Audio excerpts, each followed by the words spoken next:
Welcome to simple recipe. ಇವತ್ತು ಸೀಮೆ ಬದನೆಕಾಯಿ ಗೊಜ್ಜು ಮಾಡೋಣ. ಸೀಮೆ ಬದನೆಕಾಯಿ ಅಂದರೆ ಎಷ್ಟೊಂದು ಜನಕ್ಕೆ ಇಷ್ಟನೇ ಆಗಲ್ಲ. ಈ ಥರ ಗೊಜ್ಜು ಮಾಡಿದ್ರೆ ಅದು ಸೀಮೆ ಬದನೆಕಾಯಿ ಗೊಜ್ಜು ಅಂತಲೇ ಗೊತ್ತಾಗಲ್ಲ. ತುಂಬಾ ಚೆನ್ನಾಗಿರುತ್ತೆ. ರೊಟ್ಟಿ, ಚಪಾತಿ, ದೋಸೆಗೆ, ಅನ್ನಕ್ಕೂ ಕೂಡ ಚೆನ್ನಾಗಿರುತ್ತೆ. ಮನೇಲಿ ಮಾಡ್ಕೊಂಡು ಹೇಗಿದೆ ಅಂತ ತಿಳಿಸಿ. ಸೀಮೆ ಬದನೆಕಾಯಿ ನಮ್ಮ ತೋಟದಲ್ಲೇ ಬೆಳೆದಿದ್ವಿ, ತುಂಬ ಫ್ರೆಶ್ ಆಗಿದೆ. ಇದನ್ನೆಲ್ಲ ಸಿಪ್ಪೆನೆಲ್ಲ ತಕ್ಕೊಂಡು ನಾವು ತೊಳ್ಕೊಂಡು ಸಣ್ಣದಾಗಿ ಕಟ್ ಮಾಡ್ಕೊಬೇಕು. ಬೇಗ ಕೂಡ ಆಗುತ್ತೆ, ಅಷ್ಟೇ ರುಚಿಯಾಗಿ ಕೂಡ ಇರುತ್ತೆ. ನಾನಿಲ್ಲಿ 2 ಸೀಮೆ ಬದನೆಕಾಯಿನ ತಗೊಂಡು ಸಿಪ್ಪೆನೆಲ್ಲ ತೆಗ್ದು ತೊಳ್ಕೊಂಡು ಮತ್ತೆ ಕಟ್ ಮಾಡ್ಕೊಂಡು ಬೀಜನೆಲ್ಲ ತೆಗ್ದು ಈ ಥರ ಸಣ್ಣದಾಗಿ ಕಟ್ ಮಾಡಿ ಇಟ್ಕೊಂಡಿದ್ದೀನಿ. ಇದನ್ನೆಲ್ಲ ಬೇಯಿಸ್ಕೊಬೇಕು ನಾವು.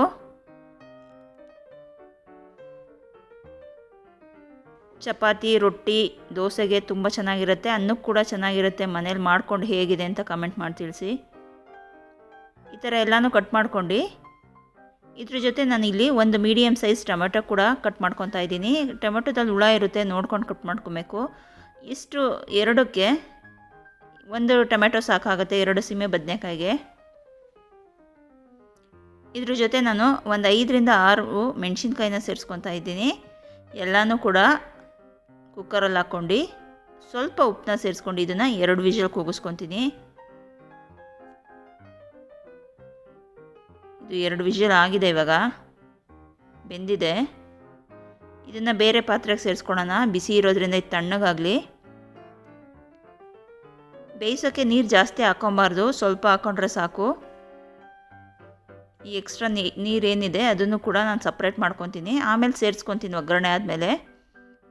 ಬಿಸಿ ಇರೋದ್ರಿಂದ ಇದು ತಣ್ಣಗಾಗಲಿ. ಇದು ತಣ್ಣಗಾದಮೇಲೆ ಒಂದು ಮಿಕ್ಸರ್ ಜಾರಲ್ಲಿ ಸೇರಿಸ್ಕೊಂಡು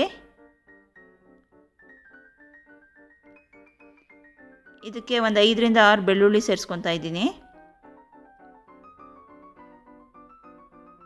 ಸ್ವಲ್ಪ ಉಪ್ಪು ಕೂಡ ಹಾಕ್ಕೊತೀನಿ. ನಾನು ಬೇಯೋಕ್ಕೆ ಸ್ವಲ್ಪ ಉಪ್ಪು ಹಾಕ್ಕೊಂಡಿದ್ದೆ, ಹಂಗಾಗಿ ಇನ್ನೂ ಸ್ವಲ್ಪ ಸೇರಿಸ್ಕೊತಾ ಇದ್ದೀನಿ.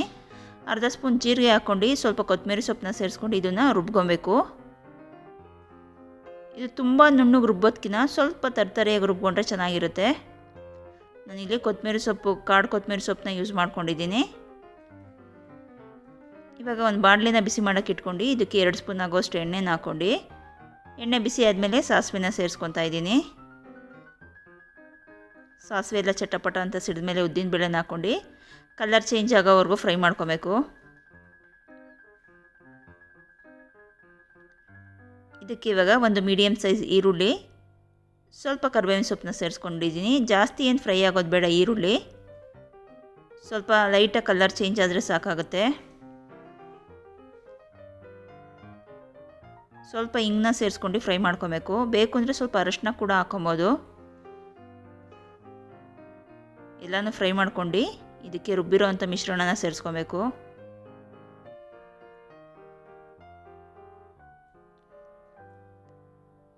ನೀರು ತುಂಬ ಏನು ಹಾಕೋದು ಬೇಡ. ನಾನು ಇಲ್ಲಿ ಚಪಾತಿಗೆ ಮಾಡ್ತಾಯಿದ್ದೀನಿ, ಹಂಗಾಗಿ ಬೇಯಿಸಿ ಇಟ್ಕೊಂಡಿದ್ನಲ್ಲ ನೀರು, ಅದನ್ನು ಸೇರಿಸ್ಕೊತಾ ಇದ್ದೀನಿ. ಸ್ವಲ್ಪ ಮಿಕ್ಸಿನೆಲ್ಲ ಅದು ತೊಳ್ಕೊಂಡು ಒಂದು ಸ್ವಲ್ಪ ಸೇರಿಸ್ಕೊಂಡ್ರೆ ಸಾಕಾಗುತ್ತೆ. ಗಟ್ಟಿ ಇದ್ರೇ ಚೆನ್ನಾಗಿರುತ್ತೆ. ನನಗೆ ಉಪ್ಪು ಕಡಿಮೆ ಅನಿಸ್ತು, ಹಂಗಾಗಿ ಇನ್ನೂ ಸ್ವಲ್ಪ ಉಪ್ಪು ಹಾಕ್ಕೊಂಡು ಇದನ್ನು ಒಂದು 2 ರಿಂದ 3 ನಿಮಿಷ ಕುದಿಸ್ಕೊಬೇಕು.